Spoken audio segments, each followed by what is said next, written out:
Halo Sobat Football Lovers, kembali lagi di channel Bal News 2. Nah, kali ini di channel ini kami membahas berita seputar olahraga sepak bola. Dari mulai berita timnas Indonesia, informasi Liga Indonesia, informasi Liga seputar internasional. Bagi kalian yang belum subscribe channel ini, bisa langsung di subscribe dan nyalakan loncengnya agar kalian tidak ketinggalan video terbaru dari kami.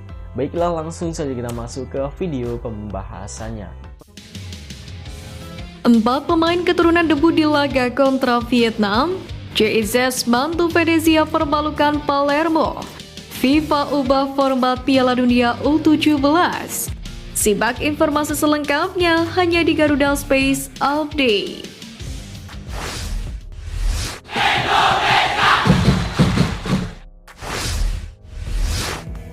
Induk sepak bola tertinggi di dunia, FIFA baru saja mengumumkan bahwa Qatar akan menjadi tuan rumah Piala Dunia U17 2025. Melalui laman resminya, FIFA juga mengubah format Piala Dunia U17.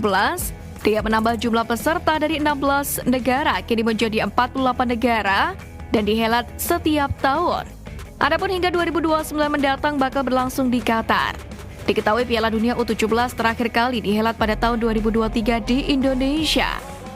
Hal itu sekaligus menjadi momen bersejarah bagi Indonesia karena berhasil tampil untuk pertama kali di ajang sebesar Piala Dunia berkat status tuan rumah.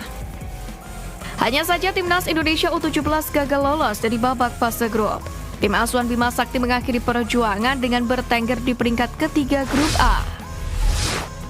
Bek timnas Indonesia Justin Hapner punya alasan tersendiri memilih melanjutkan karir di Liga Jepang.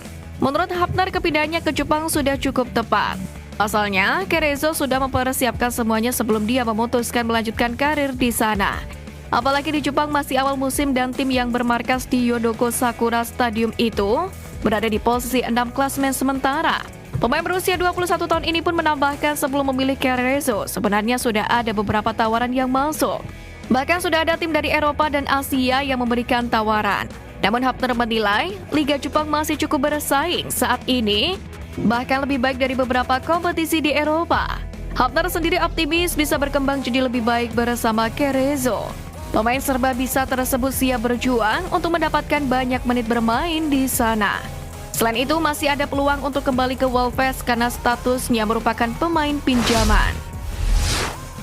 Persebaya Surabaya memberikan update kondisi kiper timnas Indonesia Hernando Ari belakangan ini yang dibelit cedera.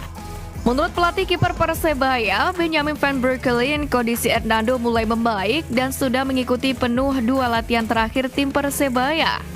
Sang pelatih kiper akan terus memantau perkembangan penjaga gawang asal Semarang andalan timnas Indonesia di Piala Asia 2023 itu, yakni sampai ke arah positif. Meskipun akibat dari cedera bahu yang dialami membuatnya harus absen juga dalam 2 pertandingan internasional bersama dengan timnas Indonesia melawan Vietnam, tepatnya pada tanggal 21 dan 26 Maret mendatang. Sementara itu, pelatih kepala Persebaya Paul Munster memastikan akan menurunkan Hernando Ari lagi di bawah mistar gawang jika kondisinya memang sudah siap 100%. Munster merasa tidak khawatir karena tim memiliki penjaga gawang yang cukup mumpuni, seperti Andika Ramadhani yang telah menggantikan Hernando Ari di beberapa laga terakhir. Mantan pelatih timnas Thailand Kiatisuk Senamwang menjagokan timnas Vietnam ketimbang timnas Indonesia jelang pertemuan keduanya di SUGBK pada 21 Maret nanti. Tak heran jika pelatih berusia 50 tahun itu mendukung Vietnam. Pasalnya saat ini Kiatisuk sedang melatih klub Liga 1 Vietnam, yakni Chan FC. Ia juga merasa bertanggung jawab atas performa anak-anak negeri Paman Ho karena terdapat 8 pemainnya yang dipanggil.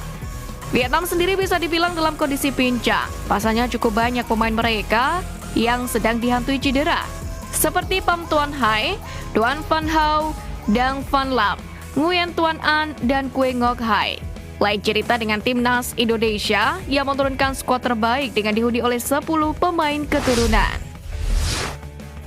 Pelatih timnas Indonesia Sintayong dipastikan kehilangan 2 pemain kalau menghadapi Vietnam mendatang.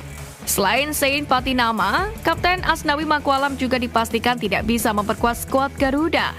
Asnawi tak bisa memperkuat Indonesia di laga pertama kontra Vietnam pada 21 Maret mendatang karena akumulasi kartu kuning. Sementara Sein Patinama sudah tak dipanggil Sintayong karena tengah dibekap cedera. Situasi tersebut membuat timnas Indonesia kehilangan 2 bek sayap andalan di sisi kanan dan kiri. Untungnya tim Merah Putih memiliki kedalaman skuad yang baik berkat kehadiran pemain keturunan. Untuk pos bek kanan yang ditempati Asnawi, Sintayong punya opsi untuk memainkan Sandi Walsh. Selain itu, skuad Garuda masih punya Yaakob Sayuri yang juga kerap tampil di posisi tersebut. Sementara di bek sayap kiri, selain Pratama Arhan, Sintayong masih punya Nathan Joeon yang belum lama ini merampungkan proses naturalisasi. Bek anyar timnas Indonesia JSS memiliki modal apik jelang debut menghadapi Vietnam pada 21 Maret mendatang. Bek berusia 23 tahun tersebut baru saja membawa Venezia kembali meraih 3 poin kalau menghadapi Palermo dalam laga lanjutan Serie B atau Liga 2 Italia 2023-2024. Bermain sejak menit pertama, peran JSS tak tergantikan hingga akhirnya meraih kemenangan dengan skor 3-0. JSS sendiri masuk dalam daftar 27 pemain yang akan berkumpul di tanah air mulai besok 17 Maret. Agenda latihan pertama akan digelar 1 hari setelah pemain dikumpulkan. JSS sempat mengaku tak sabar untuk segera membela timnas Indonesia. Selain itu, JSS juga mengaku bangga jika diberi kesempatan membela lambang Garuda di dada. Center back dengan postur 191 cm tersebut siap membela tanah air leluhurnya. Sementara itu, Venezia melalui laman resminya telah memberikan dukungan kepada JSS untuk bergabung dengan skuad Garuda dan berharap pemain belakang mereka tersebut bisa meraih kesuksesan. Timnas Indonesia kehadiran 4 wajah baru menjelang laga melawan Vietnam dalam babak kualifikasi Piala Dunia 2026 zona Asia. Satu di antaranya adalah JSS yang proses perpindahan federasi dari KNVB Belanda ke PSSI Indonesia telah rampung sejak Februari lalu. Selain JSS, ada nama-nama baru lainnya seperti Nathan Joeon, Tom Haye, dan Ragnar Oratmangun. Keempat pemain baru ini dijadwalkan akan berkumpul di Jakarta bersama yang lain pada 17 Maret besok. Kendati demikian, Tom Haye dan Ragnar Oratmangun baru akan menjalani sumpah WNI pekan depan. Untuk itu keduanya berpeluang debut di laga kedua kontra Vietnam yang akan berlangsung di Hanoi pada 26 Maret mendatang. Pelatih Persija Jakarta Thomas Doll akan melepas Rizky Ridho ke timnas Indonesia untuk kualifikasi Piala Dunia 2026 zona Asia. Rencananya Rizky Ridho akan dilepas usai Persija menghadapi Persik Kediri, tepatnya pada pekan ke-29 Liga 1 musim ini. Thomas Doll mendoakan Ridho agar bisa tampil dengan performa terbaik selama memperkuat tim nasional. Pasalnya hal tersebut akan berdampak positif bagi pemain jika nantinya kembali bersama klub dalam kondisi baik. Pelatih berkebangsaan Jerman itu pun berharap Ridho bisa kembali ke skuad Macan Kemayoran dengan kondisi tidak cedera. Sebab ex-Persebaya Surabaya itu adalah sosok penting di lini belakang tim kesayangan Jackmania tersebut.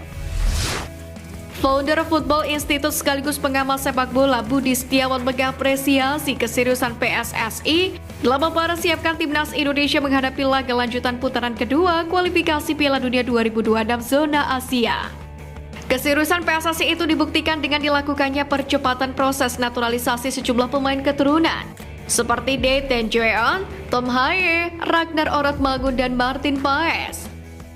Nathan bahkan sudah diambil sumpah sebagai WNI atau warga negara Indonesia pada Senin malam atau saat bertepatan dengan libur nasional yakni Hari Raya Nyepi. Namun hal berbeda dilihat oleh Budi Ari, pelatih timnas Indonesia Sintayong. Menurutnya pelatih asal Korea Selatan tersebut terlalu banyak mengeluh. Bahkan Budi menyayangkan pernyataan Sintayong yang tidak percaya diri, timnas Indonesia bisa mengalahkan Vietnam, baik di Jakarta pada 21 Maret maupun di Hanoi pada 26 Maret. Budi menilai 2 laga kontra Vietnam ini harus jadi bahan evaluasi PSSI terhadap Sintayong. Kontrak pelatih timnas Korea Selatan di Piala Dunia 2018 itu akan habis pertengahan tahun ini. Sekian News Flash kali ini Sobat Garuda, mari terus dukung perjuangan timnas Indonesia. Nantikan News Flash edition dari Garuda Space selanjutnya. Terima kasih dan salam olahraga.